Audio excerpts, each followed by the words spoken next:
Warning, this podcast may contain bad language and content that some listeners may find offensive.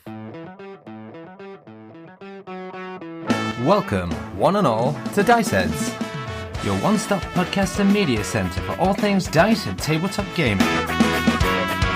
At Dice Heads, we aim to make everything accessible, so no matter who you are, everybody games without discrimination. So come join us and become part of the all-inclusive gaming revolution that is Dice Heads.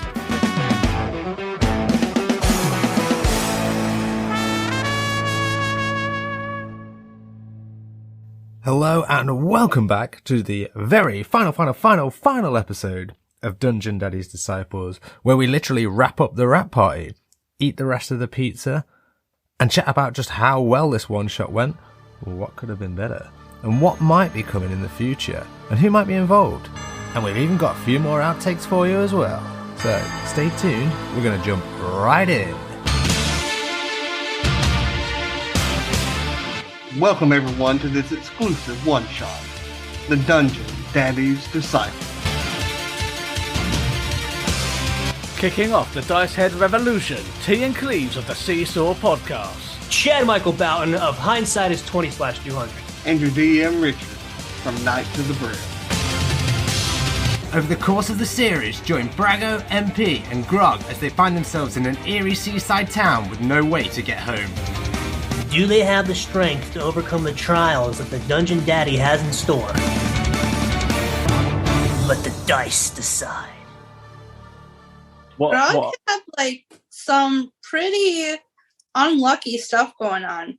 I really did. And to be fair, I think I did get lucky in a lot of occasions. And just... You got lucky because you got convinced to do a lot of stuff that a lot of the time turned out to be okay for you in the end. Oh, yeah. It's like I tried to scumbag you at a lot of points. And Yeah. Go to the right. most of the times it worked out for you, annoyingly. Yeah. Well, what I thought was the most justice, is so ironic, maybe, and maybe even cathartic, was that you basically scummed him out of all of these things. You always had it in for Grog from the very first episode. Yes. And then come to find out, you're the one that dies, or should have died. Yeah. And if not for Grog, we would have not completed the quest, because neither of us were doing anything in the final encounter. Yeah, that was such a step up in difficulty. Like, the skeleton went down to a free boomerang in the first encounter, and then palm at the end, and then he had his attack, like not his reaction when we went in the room, but his attack. It's like 26 damage to Grog. 26. That's half. Oh, no. Half. Lightning damage. It's like, and that's what killed you. And it's I only started with 35 in the first place. I had 12 lots of fucking and damage. you did a Constitution save as well. You only took 13. It still killed you. And at that point, I was like, right, I've just got to use every ability Grog has. I've got to try and finish this guy because Cleaves is down.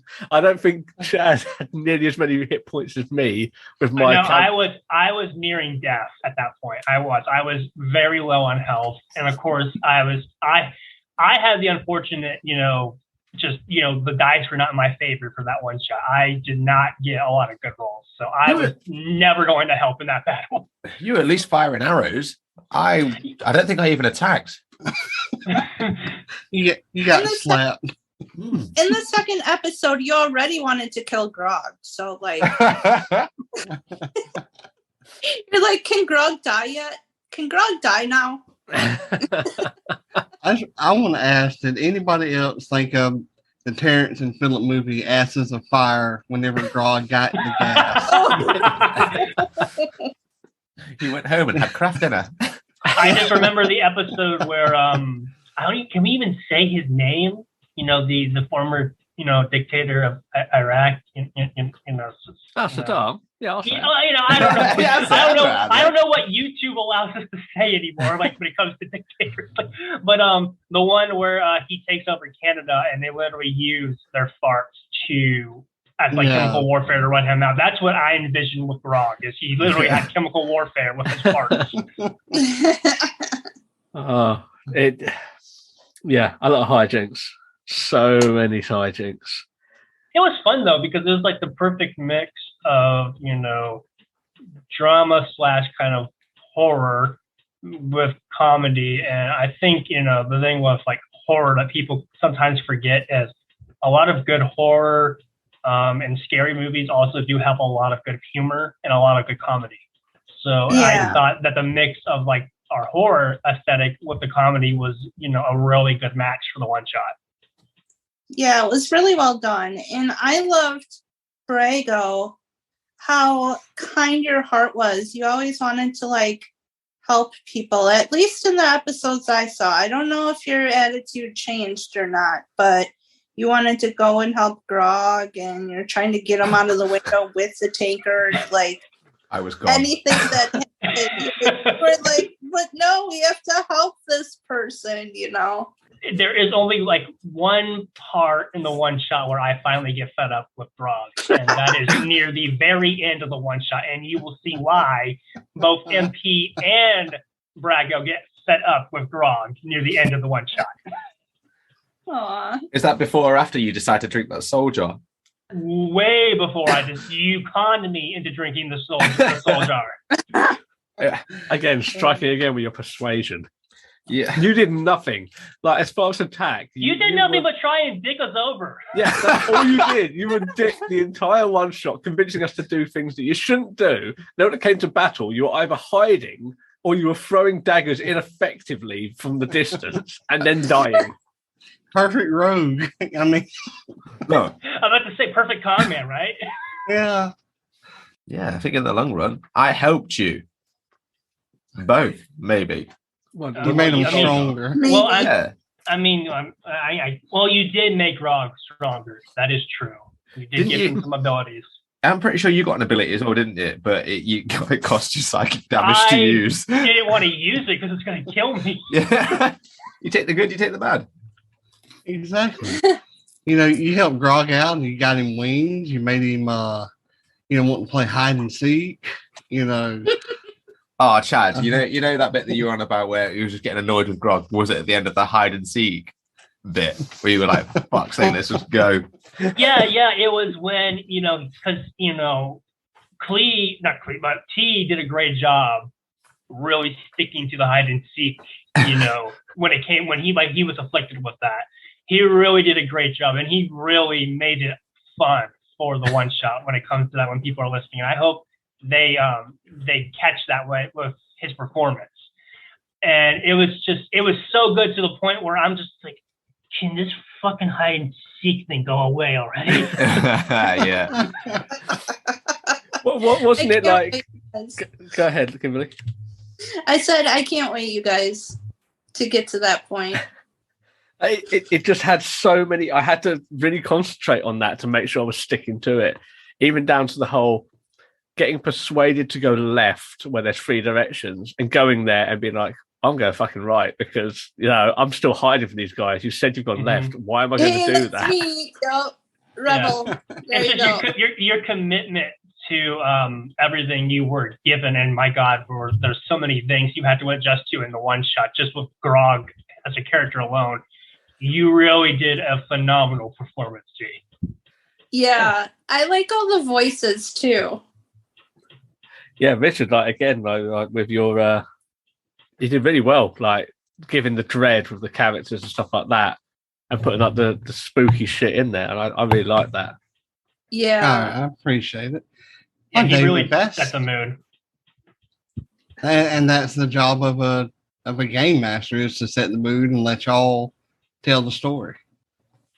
No, it was great. But again, to kind of piggyback off of T, just to again say how great you were as the DM, and of course you've done tons of games and you've been a dungeon master for quite some time, but just your willingness to, like T said, to let us do or ask something and really never kind of say no to us, even when you really had to kind of wrestle us around and make sure that we were continuing forward with the one shot.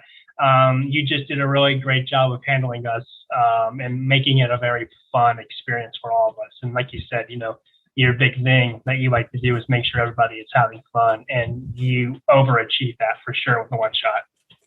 Yeah, you convinced me to do the second season, and whatever we decide to do, because I saw the fun in it and I was like, I gotta get on board to this. And I love also the descriptions you had were so to the T. You could so picture things so well. To the point where you got scared. Yes, I did get scared. I mentioned before this call that I did not like the dog-sized rats that really literally made me cringe. I was like, especially when they were like crawling over Grog, I'm like, no, and everything. I was like, I'm glad when Grog pummeled them, but like everything. And then the other really, I'm gonna take a really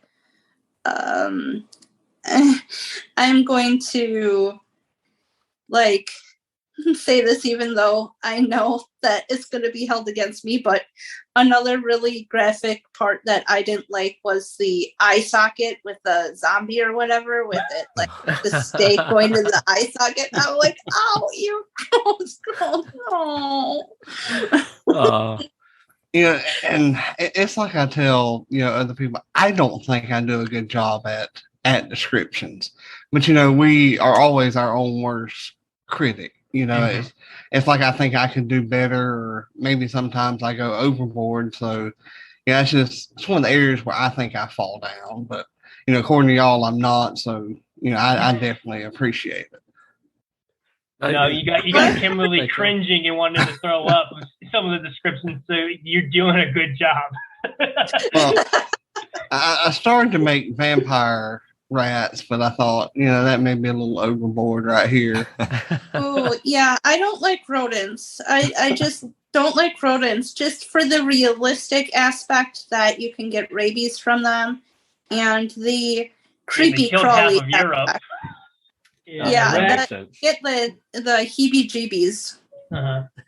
What is so you, Kimberly? You said that you're almost done with episode 3. Is there anything else that you have really been having fun with the one shot?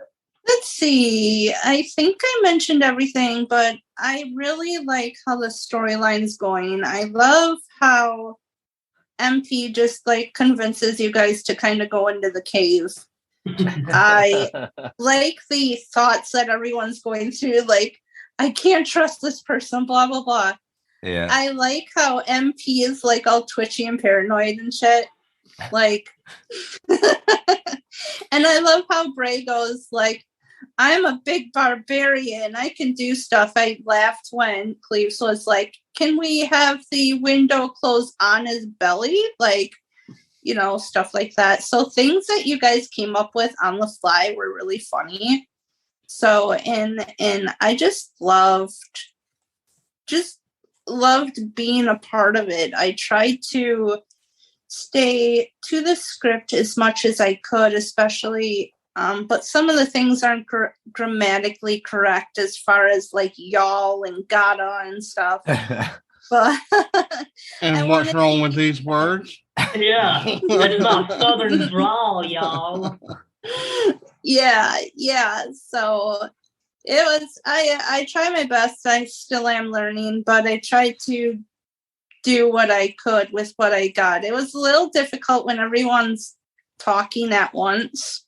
I tried to include everything I could, like rewinding and trying to figure out what everyone said and trying to stay to the script as much as I could. So I tried, y'all. And now you got me saying y'all. That's an amazing job. And not an easy one as well. So it is very appreciated what you've done, because it was not easy. Thank you. Chad, what about you? What was one of your favorite or some of your favorite parts about it? Man, there's so many fun moments. Of course, T failing his very first role so badly. But then the fact that him getting that affliction would end up basically nearly killing everybody in the one shot because of the poison damage.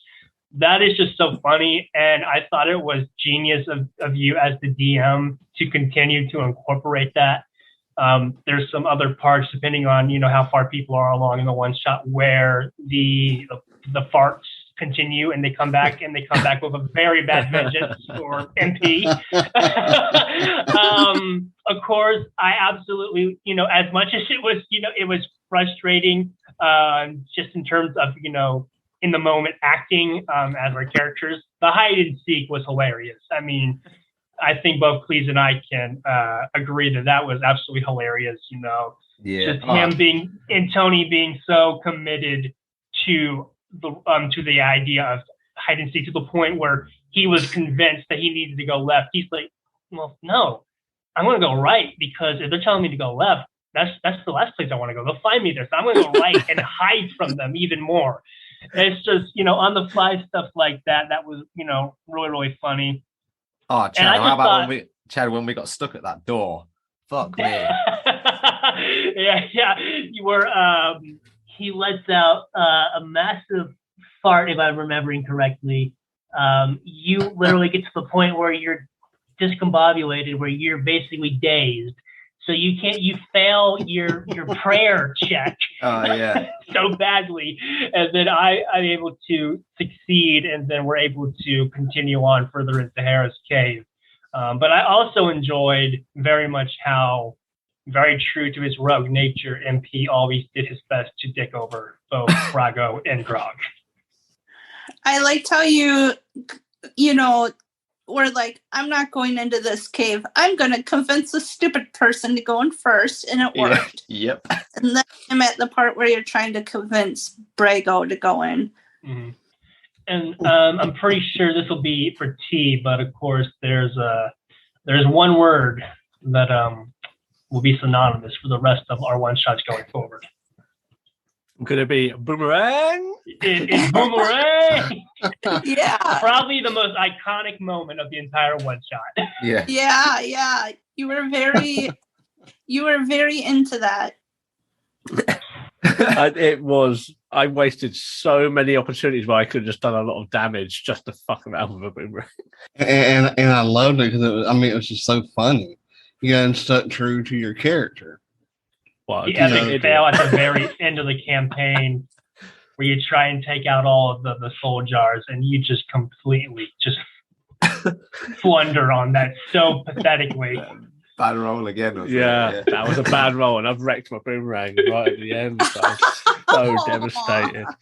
So devastated. And then, okay, I'm going to go over quickly a couple of my favourite bits. Of course, I love all the bits that everyone's already said. But leading off with the weapon one, with the boomerang, I like Chad's... I don't know if it was Chad or Cleaves, but you were very much like, how many weapons do you have? Because when I broke the boomerang, it's like, I put out my sling. It's like, what? Yeah. I think that was me, because I was like, how many freaking weapons does this guy have? Yeah. And then literally 10 minutes later, I put out my war pick. Wait, he has a pick now? Where's he getting these weapons? And then he has a warhammer. I'm like, what the fuck? I had daggers as well that I didn't use. And I also had dynamite for some reason in my bag. I don't know why, and I never used it. But I had a stick of dynamite. It was to the point where I'm like, I should have picked this class, because apparently it's amazing. I had a lot of weapons. So that stands out. And I think this one really, I'm a fan of pointless humor, like things happening just for no reason at all. And when MP gets drunk, when we leave the tavern, and I share the bottle, and even though the temple is next door, we fuck around for 2 hours of game time, walking around the town for no reason until we get back to the tavern. Yeah. And it's like, oh, it's next door. Look to your left, dude. Like, come on. I even woke up there. Exactly. Right? I forgot about that. You found the tavern, but you couldn't find the temple. Yeah. And that was just like amazing in every way. I was just like, this is so pointless. It happens a lot. What about you, Cleaves? I've got one more that I really liked. Go ahead, it's just one word, and it isn't boomerang. It's cuckoo kachuku. Oh. That's what I was just gonna. I don't know the way I never got involved. It was literally, you guys just keep saying that. I'm just gonna walk past. How did you come up with that, Rich? Is that something that you've used before? In real life, yes. We was at a restaurant that's on a lake that has alligators in it. And I've always been quite the smart ass. And my little sister, who was like 9 or 10, something like that, wanted to see the alligators. Well, I said, well, if you'll holler out cuckoo, kachuku over and over and over, they'll come up here. She believed me. She began to yell it out. And lo and behold, 6 alligators popped up right there at us. Holy shit, man. Yeah, me trying to be the smart ass, and it actually worked. I've for years, like, crap, I can't believe that worked. Oh, I couldn't. And That there was for a the longest backfire. time, she was like, oh my God, These are how did magic you know words. that? Yeah. But yeah, that's where the word came from. And I mean, that was part of like a something I had read, that the scene where y'all had to, go through and do that. And I thought, just make them keep saying cuckoo, kachuku, because it's like the corniest and most stupidest thing anybody could say. And y'all did it. I think we pretty much all completely forgot all the stuff that was given to us at the beginning. You did. We forgot the scroll. We forgot the vials. I could have taken those at any point after Grog's fart poison to heal myself. Didn't bother because I just forgot it was there. And then there was that whole scene with the royal guard. It's like, shit, let's just try the scroll. The scroll would have bypassed literally everything. Yeah, if you had used the scroll, it would have gotten you past every skeleton, the guard, and you'd went straight to the final battle scene. But I do stuff like that because, lo and behold, like you said, players forget. Yeah. And also, there wouldn't have been as many memorable moments. We wouldn't have as many encounters, and it was almost kind of like a blessing in disguise that we forgot about it because we got more out of a one shot than we would have otherwise. As far as yeah. Yeah. Yeah. I think another moment for me that I actually kind of enjoy when I really think about it is having to try and figure out how to get through the the wall, because literally we're so MP and Brago are just standing there, and Cleaves and I are like, what the hell do we do to get past this? I kind of like moments like that because you really have to think, okay, what skills do we use here? How are we going to overcome this? What checks or, it really makes you think. And I kind of like those moments because it's, not a simple solution to continue progressing through the one shot. Do you have a guide dog, Rich? Rich, you there? Totally gone. Yeah. Any pets of your own, Cleaves? Nah. I mean, T lives at my house, so I've technically got his guide dog. Yeah. Right now, I've got 4. 2 of them are about to be leaving, though, because my parents finally got a house. That's cool. Once it's all good, they can move on out, and I can have a little bit more peace and quiet when it comes to recording. Nice. But with the added benefit and bonus of having my actual parents in the area now, so I don't have to worry about transportation. Because my sister has had a lot of bad experiences with Uber lately. So when my mom finally decided to move down, she was happy because literally the week as they were going to be moving down, my sister got dropped off 30 feet away from her work. And of course, the Uber driver didn't speak a single thing of English. So my sister's trying to tell him this isn't my office. And he's just no bueno. So she's like, you know what? I'm just going to get out. He's like, okay, see, bye. And then she literally had to FaceTime my dad, and then she, using FaceTime, walked herself to work. That's crazy. So that's why it's good that, my parents live down in the area now. Yeah. Can y'all hear me good?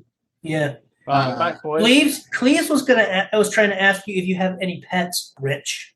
No, I used to, but no. I have a roommate, if that counts. I'd say it does sometimes. No, I mean, my mom and her husband have a dog that, I take care of every once in a while. But I used to have them, but the older I got, it's the less responsibility that I want because, like, I go cruising a lot, so I'd have to find somebody to see it, to watch it, to pay the boarding fee and all of that. And, I'd have to pick and choose when I could go. So, yeah, without a pet. And that's what sucks when you get your guide dogs retired.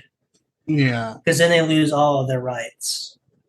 They do. So, I mean, now without a pet, I can get up and go whenever I want to. And without a wife, too, or a girlfriend, I can get up and go when I want to and not have to answer to anybody. That's the way to do it, man.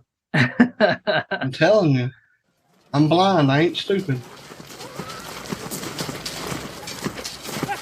But back to Grog.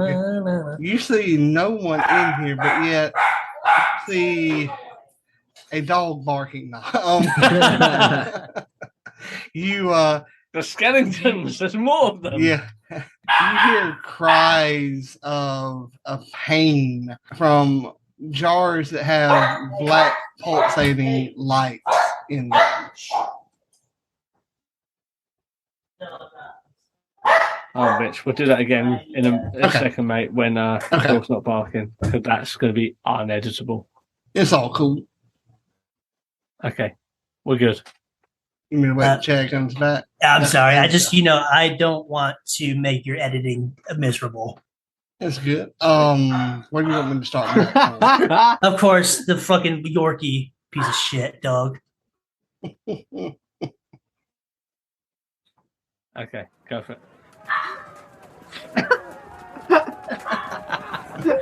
So say outtakes. Gold. Oh, definitely outtakes. Shut up, you dumb dogs! Yeah, you did really well, Richard, with telling them what to roll the dice, like what category. And I'm not one of those people who want to overroll. I think rolling has its place. And I may have told y'all this. If you can convince me of why you want to do this, then do it. Right. Yeah. That's just the way I like to go with it. It's a lot simpler and it's a lot funner. Yeah. Mm-hmm. Like I've said, I'm not a rules Nazi. I'm not a rules lawyer. It's about having the fun. Yeah. Mm-hmm. Absolutely. And you have just reminded me with all the shenanigans with the door. When Grog got fireball powers, I don't believe I was successful in actually hitting anything with the fireball.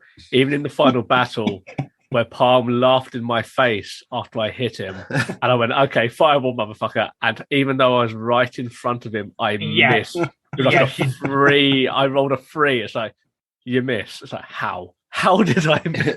Point blank range. Yeah, I don't think I hit anything or was successful with that fireball at any point. And that's where the roll of the dice come in, and both the player and a DM has to improvise. And I think we all did a great job of that. Mm-hmm. Like I said, I'm not tooting my own horn because there's a lot better than me, but I love trying to play off of the players as well.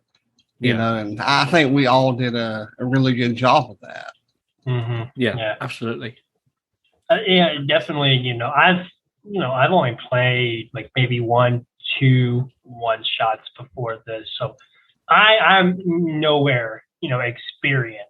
And it was just great to see how both T and Cleaves, that you both just really latched on to just going with the roll of the dice. If it was bad, you went with it. If it was good, that too. But you guys really took to it, greatly. It was a very fun one shot. And like Rich said, I think we all played off of each other very well. Yeah, absolutely. And it was accessible. Like if we bring it back to like the fact that we are all visually impaired, it was accessible. And even when there were hiccups where, for whatever reason, technology wasn't working, Richard, you were very quick to like, okay, I can roll that for you. That's fine. Yeah. Right. Which is, there you go. And like that's just accessibility. That's it just keeps the flow of things going. And I had some issues on my side, but also giving us the opportunity to figure things out. And there were a few occasions where you were like, okay, roll wisdom saves. I'll be back to you in a minute. So it gives everyone time to be like, okay, where the hell is this? Let me work this out. And you're like, okay, then you can figure it out in advance. So it's not like, tell me now the number. And I think that's a lot of pressure, especially if you have a visual impairment. It takes us longer to do things, to locate things, to read the data. If we're using screen readers, or I was using a magnifier that's whacked up to like 800%, and it's like, oh, Constitution. It's like Constitution save. Like, okay, I've taken an entire like window, like D&D Beyond, and I've compressed it into my screen, and it's like a 16th of what the actual screen is supposed to be. So it's going to take me time. I was always grateful for the opportunity to be like, okay, cool. Like, you guys carry on. I'm going to have a look here. And then it's just little things like that I think really helped it like be accessible for everyone. And I really do appreciate that. That's come with, with practice, with running games as much as I have, because everybody moves at a different pace. Even with visual impairments, everybody moves at a different pace. And I'm experienced enough using, Discord and having like 300 windows open that I can move fairly quickly, usually, to wherever I need to go. And, if somebody's like needing to roll something, then, I can move to somebody else and let them have a little, time to shine. It's a big balancing act. And, that's another one of them areas where I think that I struggle with. But, according to everybody, I don't. But I think it's one of those things where, you're always trying to seek to improve. Yeah, I definitely appreciate it, because there was times, I'm pretty sure people definitely will, get to it if they're not there yet, where D&D Beyond, it's great. It works great with voiceover. But there were some times where, maybe a button just didn't want to work. And I'm just like, all right, it's not rolling for me. And then Rich, you just like, I'll roll for you. And that's great, because it takes a lot of pressure off of me. I'm not getting stressed trying to figure out my technology, why something's not working. You're just, I'll roll for you. Don't worry about it. And if it continues to not work, I'll do every roll for that particular check. And it's just stuff like that where, again, accessible. Yeah. And that's what Dice Heads is all about, ultimately. Like, and this is why we started this collaboration, is to spotlight the great work that's, we chatted about this in the Seesaw Nights of the Braille collaborations, about how like it's all changed. It's not a nerd culture thing anymore. It's more of a mainstream, and anyone can give it a go. And that's why we did it. And of course, Kimberly, you want to get involved in like the next season, and that's great. And that's what we want to do. We want to show that this is accessible and interesting to everyone, and just give it a go. And taking down those barriers, like the accessibility issues, having the patience, rolling and like running a game with people who are like-minded. So there's no one's going to get frustrated. It's like, oh, sorry, my voiceover is being a nightmare. It's like, okay, that's cool. One of us can help you with that. Do you want help designing a character? We can help you with that. That's fine. And it was just opening it all up. And spreadsheets and character sheets are accessible too. Exactly. Yeah, we have some of those on the Knights of Braille website. Oh, okay. Yeah, I think that's definitely something important to highlight, with Knights of the Braille, of course, particularly. You guys do such a great job with making it so easy to get started. Well, and, it's like T's talking about. I mean, I would say that y'all's two podcasts, focuses more like on technology and, stuff like that. Well, Knights of Braille doesn't necessarily focus on that, because it's not something that I'm up on a lot. I'm more up on like new TTRPGs and things along that nature. So I think that's why it's such a perfect collaboration or collaborative effort. Is we're all working together, to do it, and not like shutting you out or at all, Kimberly. Because you're bringing in your expertise with the transcription stuff. And I think it just all works together, and that goes into a role playing group. Is you've got to have a good group, or you don't have anything. Yeah. Absolutely. I really enjoyed myself, and being the newbie to the entire thing, and like I'm interested in doing season 2, and we will be, and it will come out next year. I want to know what MP stands for, other than Mary Poppins. Multiple personality. Michael Palin. I can't Mini tell you. penis. It might Magic point. might come up in a later campaign. Who knows? Okay. And A massive prick. T, what is? Do you mean that in a bad way or a good way? Sheila. So again, Kimberly. What is your deal with your ex, Sheila? Oh yeah. I forgot about that. Yeah. I forgot about that. The zombie comes out, you're like, Sheila? I loved how many times he had an offhand comment about his wife, or his ex-wife, I should say. His ex-wife, yeah. Yeah. So maybe in a future one shot, you'll learn more about Grog, because Grog was very one-dimensional in this, because of course we had a limited amount of time. The Sheila thing was just a throwaway joke. Again, just going into that dry British comedy. So it's like, yeah. And then as soon as I said it once, I was like, anything that's dark and disturbing, I'm just going to refer to my ex-wife.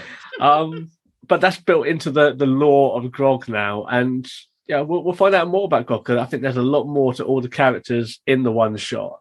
And if they return, we'll learn more about them. But of course, we had limited time, 5.5 hours, 3 different characters. You can't learn too much without derailing the entire story. You have to keep things moving. So although on the surface Grog was very one note, drink, drinks, hit, like there's a lot more to that character. It's just one of those where like there's a lot more background. Like we all had established storylines and backgrounds, and that will come out down the line. So season 2, I don't know if Grog will be in it yet. He might be, he might not be. He's on a bed. I hope that he is, because y'all may meet Sheila. You never know. Yeah. But to say, I do like the way we ended the one shot. Basically with me asking, if it's possible, let us, have another journey together. So it's like, we already have left the door open to have MP, Grog, and Brago meet again if we want that to happen in another one shot. Yeah. And Grog got the cup of eternal drink. I got the soul of my mom. You guys need a woman in there. Too much testosterone. Yeah, it's true. I mean, too much testosterone just with Grog. Right.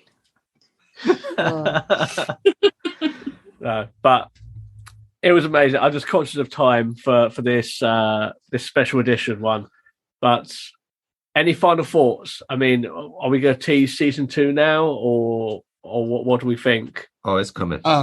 Oh yeah, I mean it's definitely coming, but I just want to thank y'all for being an awesome group, and having some intuition, some ingenuity, some creativity, makes it fun for me. Like I think all of my groups, thank y'all for letting me run it, being a part of it. I appreciate it, and really looking forward to season 2, where if Grog does return, you might meet Sheila, queen of the Amazons or something, That is not going to be me. I'm just saying, do not make me be Sheila. Oh, no, you'll have your own character. Sheila could be the big bad. You never know. Oh wow! Plot twist: Sheila is also Brago's mum. Whoa, we're getting deep now. We're getting deep. But we do have the Christmas one coming up, which it's going to be quite a bit lighter, than the one we was in. But really looking forward to it, and I'm going to create. Depending on how many people we have that's going to play, I'm going to create that many characters, and y'all are going to open them up and see which one you get. Oh, Amazing little presents. I look forward to that Christmas present then. Yeah. Amazing. You might be Sheila. Amazing. Season 2 will be coming next year. Christmas one shot we'll have before Christmas, outside of the regular shows that we all do. So lots of exciting things to come. But I think for today, this is goodbye from the Seesaw Boys for season 1. Well, thank you guys so much for an amazing one shot. I was really happy with season 1. I'm looking forward to the Christmas one shot. Whatever happens with Rudolph and Santa, I guess it's up to us to save the day. And I'm really excited to see what happens with season 2. The Hindsight Dungeon Baby says thank you to everybody for enjoying the one shot. And hopefully, if you like that, you'll come back for more. Maybe in season 2 you'll see the Dungeon Dictator. I'm not sure yet. Taker. Oh, could be either one of them. But thank everybody for listening. Hope you enjoyed it. It was a lot of fun for me. And as far as you out there who play the role-playing games, may the rolls ever be in your favor. Amazing. And to finish off, thank you very much, Kimberly, for all the transcriptions. We look forward to you being in the future shows. But of course, we still, if you'd like to say goodbye to everyone and plug your humble wares as the transcripting ace that you are. Why, thank you. From behind the scenes, this is Kimberly from This Is What Blind Looks Like. You can find us on any podcast platform. And I really Chad? Thanks, guys. That's my sister's guide dog. Man, why do you have so many? He wants to be a part of the credits too.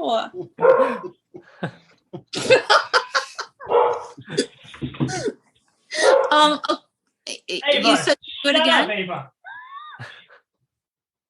Oh, it worked. Okay. No, did it? Quiet on the sets, and we're rolling.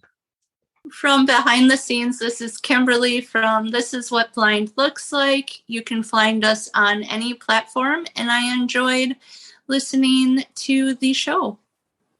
Thank you very much. I was expecting a dog to come in halfway there again. No. And I think for everybody, we look forward to having you be a part of the next season. Yeah. Definitely. I can't wait. Absolutely.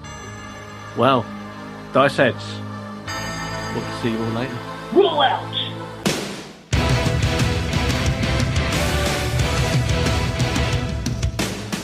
Thank you for listening to Dungeon Daddy's Disciples. Music used during the one-shot Dungeon Daddy's Disciples provided by Michael Gelfi of Michael Gelfi Studios. Transcription was provided by Kimberly Kaiser. Links are in the show notes. You can find the Hindsight Disciples over on Twitter at 2200 Hindsight and on Anchor. You can find your Seesaw Disciples on Twitter at SeesawPod or find them at www.seesawpodcast.com. And you can find their Dungeon Daddy, Richard, at Braille Knights on Twitter and www.knightsofthebraille.com. Be sure to check out Everyone Games at www.everyone-games.com because everybody deserves to game. Come back this December for our festive Dice Heads Winter Special. The DD and his disciples will see you there. Well, that is it. That is everything we have for you from Dice Heads and the Dungeon Daddy's Disciples. I can't believe I even milked the Rap Party episodes for 2. However, we will be back in December for a Christmas special, as that outro alluded to. So, From everyone at Seesaw Podcast, Hindsight is 20/200, Knights of the Braille, Everybody Games, and This Is What Blind Looks Like. Thank you for listening. And if you want to be a part of Dice Heads, whether you have your own content, your own one-shots that you want to post on there, whether you want to be a part of ours, or maybe you've just got comments or feedback, please get in touch with us on the links coming up. Until then, from everyone at Dice Heads, keep rolling. Thank you for listening to this Dice Heads production. At Dice Heads, we're constantly on the lookout for new content creators from the world of tabletop gaming. So if you want to work with the Dice Heads team, or even have your own content that you'd like Dice Heads to host, then simply drop us a message. You can find us on Twitter at TheDiceheads, by email at thediceheads@gmail.com, or on our website, thediceheads.com. All comments and feedback are greatly appreciated. And so until next time, keep rolling.